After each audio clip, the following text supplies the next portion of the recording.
Welcome to ইংলিফাই। Previous ভিডিওতে আমরা present continuous নিয়ে আলোচনা করেছিলাম। আজ আমরা আলোচনা করব প্রেজেন্ট পারফেক্ট নিয়ে। প্রেজেন্ট পারফেক্ট নিয়ে অনেকেরই কনফিউশন রয়েছে। আমি আশাবাদী আমার সম্পূর্ণ লেকচারটি দেখার পর আপনাদের আর কোনো কনফিউশন থাকবে না। প্রেজেন্ট পারফেক্ট আমরা মূলত ব্যবহার করে থাকি বর্তমান সময়ে কোনো কাজ সংঘটিত হওয়ার পর যার ফলাফল এর পরেও বিদ্যমান থাকে বা অনুভূত হয় সে সমস্ত কাজের ক্ষেত্রে। ফর্ম বা গঠন, কিভাবে একটি প্রেজেন্ট পারফেক্ট বাক্য গঠিত হয়। সাবজেক্ট মানে কর্তা, যাকে উদ্দেশ্য করে বাক্যটি গঠিত অথবা বাক্যে যিনি কাজ করছেন তাকে বলা হয় সাবজেক্ট। হ্যাভ বা হ্যাজ, এদের বলা হয় অক্সিলিয়ারি ভার্ব অথবা হেল্পিং ভার্ব। সাবজেক্ট ভেদে এদের ব্যবহার ভিন্ন হয়ে থাকে। যেমন সাবজেক্ট যদি আই, উই, ইউ, দে অথবা কোনো প্লুরাল নাউন হয় তবে এরপর অবশ্যই হ্যাভ ব্যবহৃত হয়। আর সাবজেক্ট যদি third person singular number he, she, it অথবা কোনো ব্যক্তির নাম বা বস্তুর নাম যা অবশ্যই সিঙ্গুলার হতে হবে এরপর হ্যাজ ব্যবহৃত হয়। ভার্ব V3 টেন্সে আমরা সাধারণত তিন ধরনের ভার্ব নিয়ে কাজ করে থাকি: present, past and past participle. এদেরকে বলা হয় ফর্মস। আসুন একটু চার্টের মাধ্যমে জেনে নেই ভার্বের ফর্মস গুলা কিভাবে গঠিত হয়। Present, past and past participle যাকে বলা হয় V3 ফর্ম, এটাকে বলা হয় V2 ফর্ম, এটাকে বলা হয় V1 ফর্ম। ফর্ম অনুসারে ভার্বকে দুভাগে ভাগ করা হয়েছে, একটা হচ্ছে ইররেগুলারস আর একটা হচ্ছে রেগুলার। আসুন জেনে নেই ইররেগুলার কিভাবে গঠিত হয়। টিচ, থাউট, থাউট। দেখুন প্রেজেন্টে টিচ হলো টিচ, কিন্তু পাস্ট এবং পাস্ট পার্টিসিপল পুরোই ভিন্ন। ইররেগুলার ফর্মগুলো সাধারণত মুখস্থ করতে হয়, যেগুলো প্রায় 200 থেকে 300টি রয়েছে। আপনি ধীরে ধীরে খুব সহজেই এগুলো মুখস্থ করে ফেলতে পারেন। তারপর দেখুন make, made, made. Lose, lost, lost. Do, did, done. কখনো কখনো এরা তিনটি ফর্ম তিন রকম হয়ে থাকে। Go, went, gone. তো এদের বলা হয় ইররেগুলার ফর্মস। এবার আসি রেগুলার ফর্মসে। রেগুলার ফর্ম খুবই সহজ। আপনি প্রেজেন্ট ফর্মের সাথে ইডি যুক্ত করে ফার্স্ট বা ফার্স্ট পার্টিসিপল খুব সহজেই করে ফেলতে পারেন। যেমন ভিজিট, ভিজিটেড, ভিজিটেড।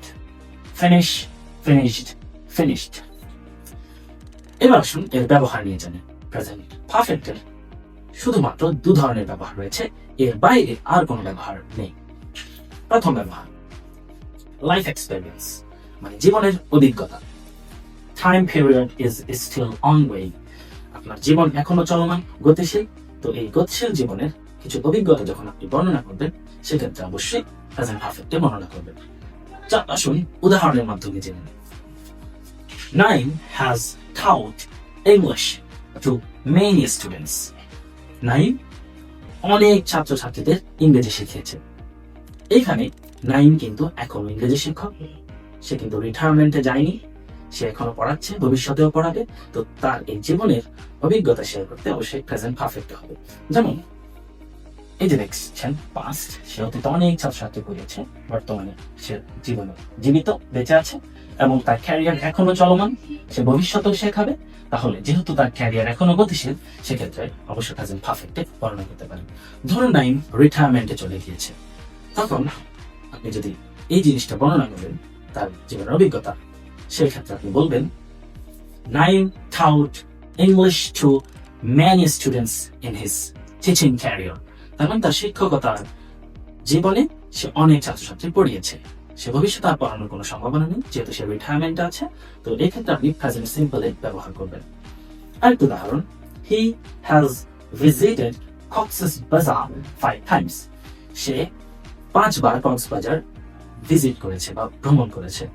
এই ক্ষেত্রে সে কিন্তু এখনো জীবিত বা বেঁচে আছে, সে ভবিষ্যতেও যেতে পারে। এই ক্ষেত্রে এর লাইফ এক্সপেরিয়েন্স হিসেবে প্রেজেন্ট পারফেক্ট ব্যবহার হয়েছে। ধরুন সে মারা গিয়েছে, সে আর জীবিত নেই, সেই ক্ষেত্রে আপনি বলবেন প্রেজেন্ট সিম্পলে। কিভাবে বলবেন? হি ভিজিটেড কক্সেস বাজার 5 times in his life. সে তার জীবনে 5 বার কক্সবাজার ভিজিট করেছে। এক্ষেত্রে হ্যাজ বলার বা প্রেজেন্ট পারফেক্ট ইউজ করার কোনো প্রয়োজন নেই। আরেকটি উদাহরণ, I have made 2 videos in this week. এই সপ্তাহে আমি 2টি ভিডিও বানিয়েছি এটি সহ। তাহলে এই সপ্তাহে এখনো শেষ হয়নি, আমি আরো ভিডিও বানানোর সম্ভাবনা রয়েছে, তাই আমি অবশ্যই এটি বর্ণনা করবো প্রেজেন্ট পারফেক্টে। ধরুন সপ্তাহটি শেষ হয়ে গেল, তখন আমি বলবো I made 2 videos in last week। তাহলে আমি গত সপ্তাহে 2টি ভিডিও বানিয়েছি। যেহেতু সপ্তাহ শেষ, তখন আমি প্রেজেন্ট সিম্পলে বর্ণনা, পাস্ট সিম্পলে বর্ণনা করব। আরেকটি ব্যবহার রিসেন্ট অ্যাকশনস অর ইভেন্টস। খুব সম্প্রতি হওয়া ঘটনা ক্ষেত্রে আপনি অবশ্যই প্রেজেন্ট পারফেক্টে ব্যবহার করবেন। যেমন সিফাত হ্যাজ ফিনিশড হিজ মিল। সিফাত তার খাবার শেষ করেছে। ধরুন সিফাতের মা কিচেন থেকে জিজ্ঞেস করছে, Sifat have you finished your meal. যেহেতু তার মা তাকে খাবার দিয়ে দিয়েছে, সে ব্যাপারে জিজ্ঞেস করছে। তো সে ধরুন খাবার শেষ, তখন সে উত্তর বলবে, yes mom, I have finished my meal. যেহেতু একটি রিসেন্ট ঘটনা। এরপর আরেকটি উদাহরণ, I have lost my wallet. ধরুন আমি সকালে ওয়ালেট নিয়ে বের হয়েছি আমার পকেটে, কিন্তু আমার দুপুরে সেন্স হয়েছে যে আমার পকেটে ওয়ালেট নেই। তখন আমি ওই ঘটনাটাকে বর্ণনা করবো অবশ্যই প্রেজেন্ট পারফেক্টে। তখন আমি বলবো I have lost my wallet. আমি আমার ওয়ালেট হারিয়ে ফেলেছি বা মানি ব্যাগ হারিয়ে ফেলেছি। আরেকটি উদাহরণ, they have fought each other। তারা একে অপরের সাথে মারামারি করেছে। ধরুন শিক্ষক ক্লাসে গেল, একবার যাওয়ার পর জিজ্ঞেস করলো, why do you look so chaotic? কেন তোমরা দেখতে খুবই বিশৃঙ্খল বা বিশৃঙ্খল মনে হচ্ছে? তখন একজন উত্তর দিল, sir they have fought each other। তার মানে তারা একে অপরের সাথে মারামারি করেছে, তাই তারা দেখতে খুবই বিশৃঙ্খল বা chaotic মনে হচ্ছে। আমি আশা করি আপনারা এই প্রেজেন্ট পারফেক্টের লেসনটি বুঝতে পেরেছেন। আমি আমার বোর্ডটি অবশ্যই ছবি তুলে আপনাদের কমেন্ট বক্সে দিয়ে দেবো, আপনারা ওখান থেকে ভালোভাবে দেখে